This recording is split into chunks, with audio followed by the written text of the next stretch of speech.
그리고 이제 제가 가진 편향에서는 다행인 것은 윤석열 정부 들어와서 지금 이제 물론 이제 1년이 안 됐기 때문에 지금 이제 내년 예산안 그리고 예산안을 제출하면서 같이 중기 재정 계획을 국가재정 운영 계획이라는 것을 제출을 합니다. 그래서 거기에 담겨 있는 것을 보게 되면 지금 제시된 목표 수치는 0.63입니다. 이거 똑같이 비교할 수 있는 숫자로 보면. 그래서 건전성을 강하게 추진하겠다라는 것들이 담겨 있고 내년 예산안에도 이미 굉장히 강하게 재정 수지 적자 자체는 굉장히 작게 잡혀 있습니다. 그렇게 돼 있고요.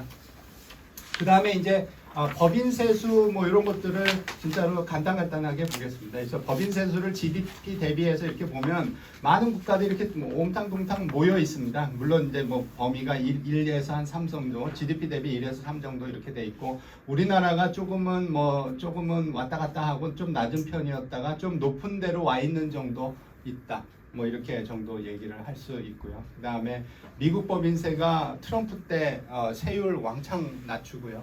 그 다음에 즉시 상각이라는 거 도입하고요. 최저한세 폐지하면서 법인세수 엄청 줄어드는 거 보입니다. 요 밑에 살짝 이렇게 꼬리 내리고 온 얘가 미국입니다. 그래서 그런 것들 정말 보입니다. 그래서 그런 부분들 있었다는 거 얘기하고요. 개인소득세는 아까 법인세율하고 비교하면 상당히 국가별 차이가 상당히 큽니다. 조금 더 퍼져 있는 거 보실 수 있죠. 그래서 퍼져 있는 거 보실 수 있고 그리고 또 하나 특징은 뭐냐 하면 녹색들이 좀 모여 있는 거 보실 수 있습니다. 그래서 개인소득세가 북국가에서 좀 높은 경향들이 있습니다. 그래서 그러니까 복지 재원으로 많이 쓰는 게 있구나. 그리고 영미식 모형에서 개인소득세를 좀 낮게 하는 경향이 있습니다. 그리고 또다시 예외는 누구냐 하면 일본이나 이렇게 있고 여기에서 또 예외는 실제로 미국이나 영국이 개인소득세 자체는 많이 걷습니다. 네, 그래서 그런 부분들도 관찰은 됩니다. 그래서 그렇게 말씀드리고요.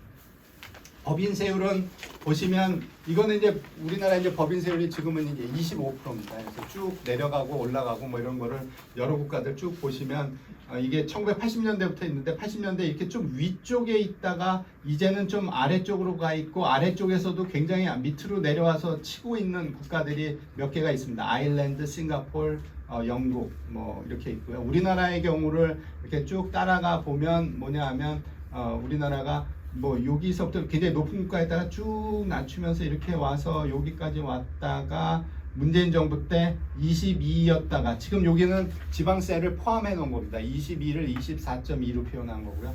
25를 27.5로 표현한 겁니다. 그래서 이렇게 올라가 있는 모습을 볼 수 있고 지금 이제 국회에 가 있는 거는 이걸 이제 다시 전에 수준 22로 낮추겠다 이런 방안이 들어가 있습니다. 그리고 여기서 요 최근에 박근혜 정부 때 하고 문재인 정부 때를 비교를 해보면 평균 이하 OECD 전체 평균에서 조금은 이하 쪽에 있다가 지금은 OECD 전체 평균의 한 중간쯤이나 살짝 평균보다 높습니다. 그래서 그렇게 있는 거고 그러니까 이것을 여기에서 낮추는 게 맞냐 틀리냐 그리고 최근에 또 하나 이렇게 보시면 영국이 지금 19로 갔습니다. 거의 여기 지금 28 이렇게 있다가 갑자기 떨구고서는 19로 가 있었다가 그 다음에 이거 올리겠다 25로 그랬다가 그거를 재정 이거에 하다가 또 다른 이름을 까먹었는데 총리가 들어와서 그거 안 하겠다 그랬다가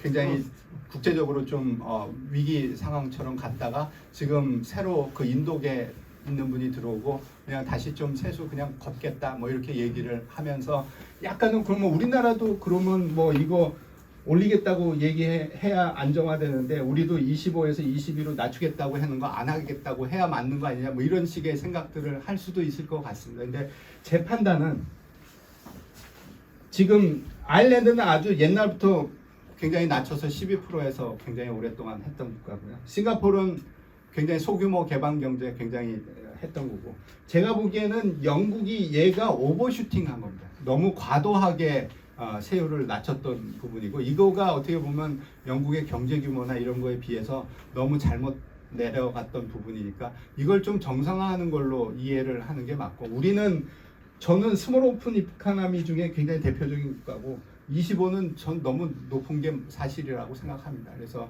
20이 가는 거는 저는 계획대로 갔으면 좋겠고 그리고 대신에 물론 우리가 이렇게 낮추더라도 전체적인 정부의 재정 수지나 이런 부분들은 안정적으로 간다. 뭐 이런 부분들을 충분히 잘 설명하면 갈 수 있을 거라고 생각합니다. 그래서 뭐 그렇게 정도 얘기하고요. 그 다음에 이제 법정 개인소득세율을 마찬가지로 보시게 되면 조금 전에 봤던 법인세율이 전체적으로 조금 더 몰려서 움직이는 듯한 느낌보다는 조금 더 퍼져 있고 지금도 퍼져 있는 모습을 볼 수 있습니다. 그리고 제가 이 그래프를 읽는 제 해석은 뭐냐면 개인소득세는 좀 더 그 국가별 어떤 특색들을 반영하는 거고요.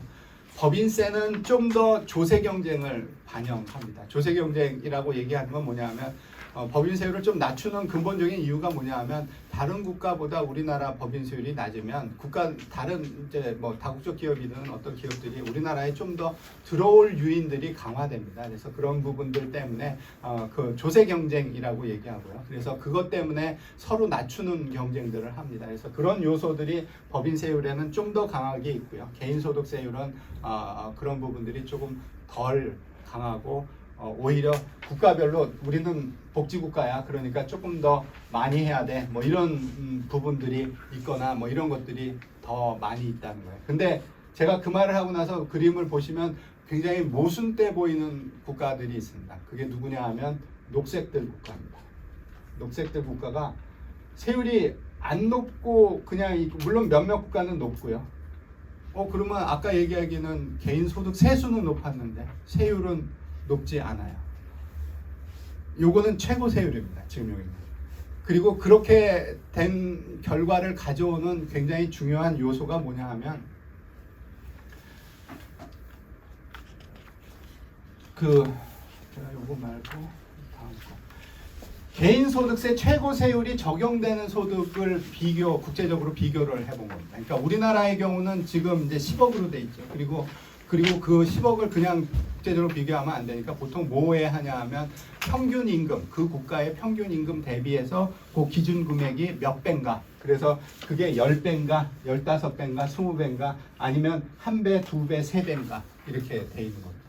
그래서 우리나라의 경우는 어떻게 돼 있냐 하면 우리나라 거를 찾으면 파란색 여기 이렇게 지금 갑자기 뛰어 올랐다가 이렇게 간 걸 볼 수 있습니다. 그러니까 지금 이게 10억 구간이 생긴 해입니다. 그래서 10억 구간이 생겼고 그 10억이 뭐냐 하면 우리나라 평균 소득이 아무튼 그게 열 몇 배로 지금 여기 기록이 돼 있습니다. 그러니까 뭐냐면 우리나라 평균적인 임금 대비해서 굉장히 높은 수로 한 4배, 3배 뭐 이 정도 되는 수준에서 최고 세율이 적용되는 걸로 돼 있고요. 또 하나 지금 중요하게 이렇게 녹색이 모여 있는 데가 뭐냐면 이겁니다. 요게 2 아니면 3에 와 있습니다. 그러니까 2, 3, 4, 1, 2 사이, 뭐 1, 2 사이, 1에서 3 사이에 요 녹색들이 쭉 들어와 있는데 그 얘기는 무슨 얘기냐면 북국가들의 굉장히 개인소득세의 중요한 특징이 뭐냐면 최고 세율이 굉장히 빠르게 들어온다는 거예요. 그 세율 자체는 높지 않지만 그러니까 본인이 평균 임금의 2배 정도 그러니까 우리나라로 치면 뭐 한 8천만 원 벌으면 이미 내 세율은 어디가 있냐 하면 40%가 있다는 거예요. 30몇. 그래서 아까 말씀드린 대로 이런 국가들이 뭐냐 하면 추이도 있고 식민지 경험도 있고 그러면서 굉장히 공동체적으로 하면서 뭘 하냐 하면 지출에 있어서도 굉장히 보편적인 서비스를 많이 하고 재원 마련에 있어서도 개인소득세를 굉장히 평평하게 해서 걷어들이는 거예요. 그래서 그런 형태로 지금 운영되고 있는 것들을 관찰할 수 있고 그리고 저는 그래서 이거를 한 절반쯤 낮추자. 그러니까 이걸 한 뭐 13에서 한 6 정도 이 정도로 가자. 뭐 이런 주장을 하는 겁니다. 제가 10억을 5억으로 가자는 얘기는. 그래서 뭐 이현 교수 뭐 왜 이렇게 세게 얘기해 뭐 이렇게 얘기하는데 저는 굉장히 이렇게 마음이 약하고 쫄보라. 뭐 이렇게 해서 갑자기 뭐 여기 가자 이런 얘기 못 하고요. 여기서 한 중간쯤 여기 뭐 그러니까 5억 정도 이렇게 갔으면 좋겠다. 그리고 저는 이제 뭐 어떤 의미에서는 뭐 기업 쪽이나 뭐 창의적인 활동이나 뭐 이런 것들은 굉장히 잘 할 수 있도록 세금 제도나 지출 제도는 하되 어떤 의미에서는 소득이 명확하게 잡히는 부분들에 대해서는 굉장히 보편적인 과세하는 게 필요하지 않을까 뭐 이렇게 생각을 합니다. 그래서 그런 것들을 했고요. 그래서 우리나라 세율 구조 같은 것들을 실제로 이렇게 OECD에 보면 각 국가의 세율 구조를 조금 이렇게 정리할 수 있게 데이터베이스가 있습니다. 그래서 그거를 다 이용해서 프로그램 짜가지고 한번 지금 평균 소득에 있어서 그 금액과 같은 소득이 1이고요. 가로축에서. 그러면 내가 우리나라 평균 소득 정도 받았으면 세율이 얼마쯤 될까? 뭐 이렇게 계산을 해서 찾을 수 있습니다. 그래서 그게 한 10몇 프로 되죠. 지금 아마 한 모르겠어요. 지금 이거가 3, 4천만 원? 그러면 세율 4천만 원, 3, 4천만 원 뭐 이 정도 되면 여기는 뭐 한 10몇 프로 정도, 우리가 최저가 뭐 6%부터 시작해서 60, 뭐 15 뭐 이렇게 올라갈 텐데 그 정도로 이렇게 산정이 되고요. 이었을 때 이미 굉장히 녹색인 국가들은 어떻게 되냐면 뭐 20몇 프로, 30몇 프로 이렇게 돼 있는 경우 있고, 이게 만약에 2 정도 되면, 평균 소득의 2배 정도 되면 녹색들이 위쪽에 올라가 있는 것들 볼 수 있습니다. 뭐 3배 되면 이렇게 하면 여기 쏠려 있죠, 이쪽에. 그리고 최고 세율들이 상당히 높게 또 돼 있는 것도 사실입니다. 그러니까 뭐 50% 넘고 뭐 60%, 70%. 그리고 지금 제가 여기에 그릴 때에는 지방에서 부과하는 세금까지 다 좀 조심해서 다 가져와서 다 붙여가지고 좀 계산을 다 해본 겁니다. 그래서 뭐 벨기에, 스웨덴, 뭐 일본, 프랑스 이런 데가 상당히 개인소득세가 누진적으로 굉장히 강한 형태로 되어 있고요. 조금 제일 약하게 되어 있는 국가에 제가 예로다가 에스토니아 여기다 넣어놨습니다.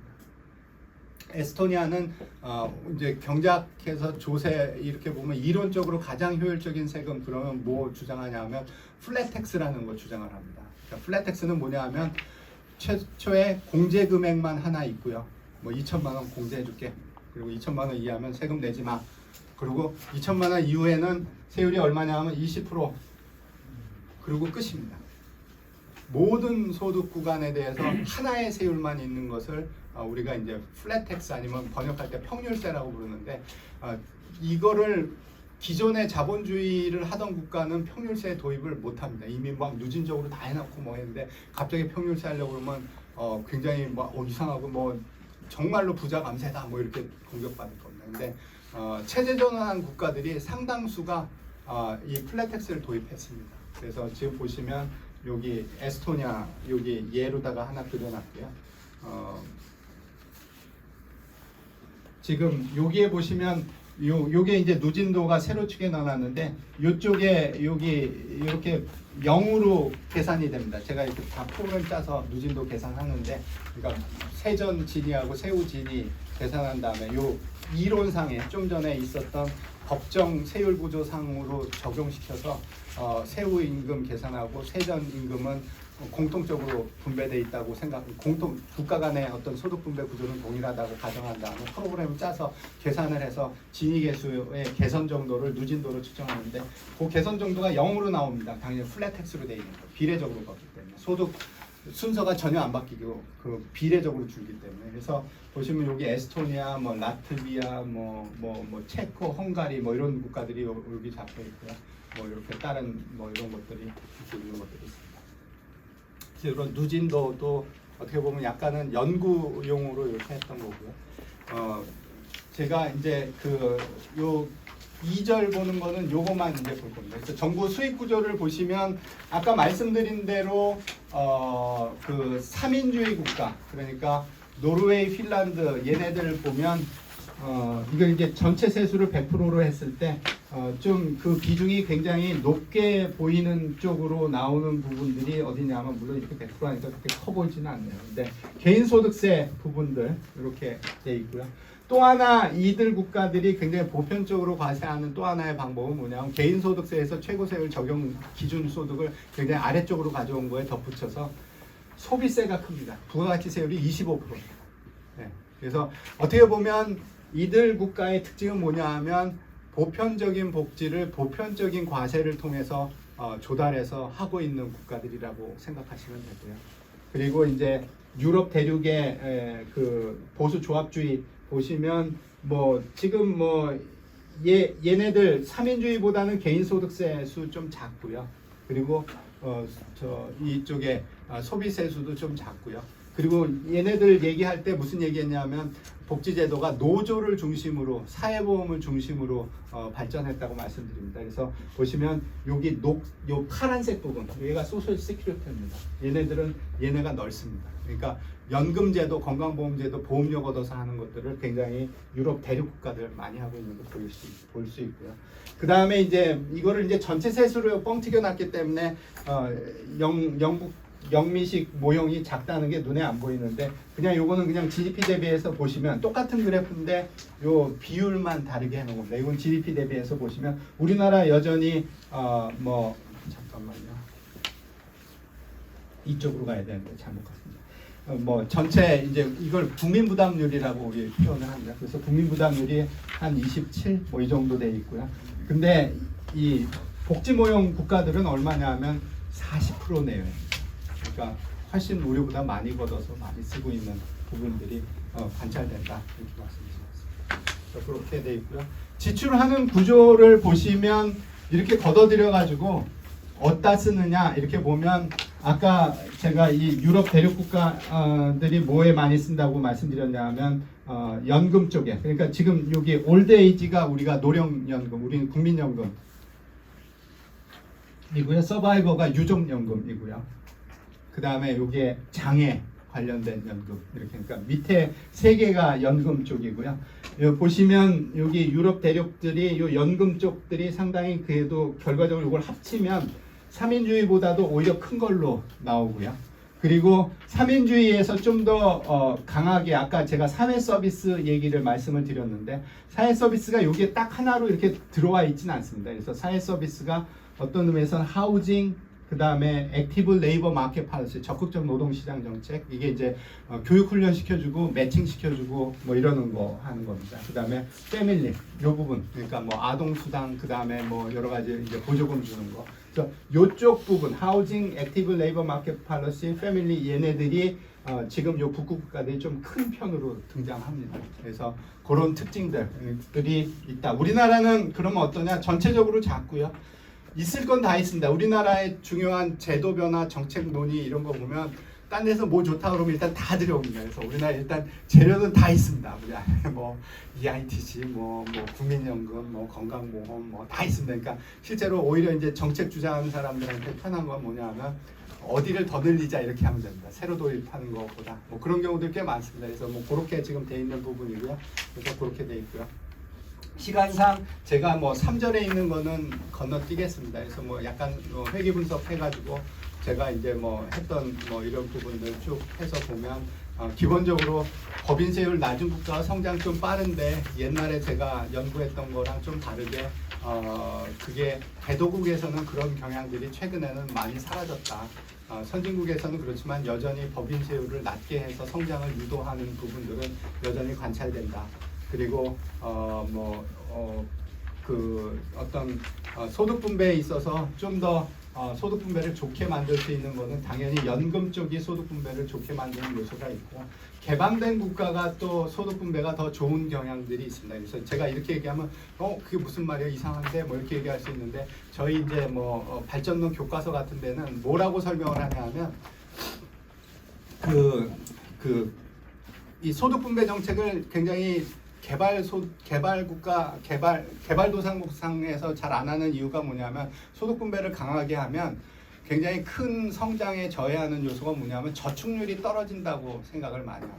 소득 분배를 굉장히 균등하게 해버리면 옛날에는 가난한 사람, 먹기 살기도 힘든 사람, 그 다음에 돈이 많은 사람들이 있으면 돈이 많은 사람들이 저축을 합니다. 먹고 살기 힘든 사람은 그냥 겨우 살고요. 그 중간에 있는 사람도 겨우 그냥 살죠. 그러니까 저축은 대부분 누가 개발도상국에서 몫이냐 하면 아주 고소득자입니다. 근데 소득 재분배를 하게 되면 저축이 오히려 전체적으로 줄어드는 효과들이 있습니다.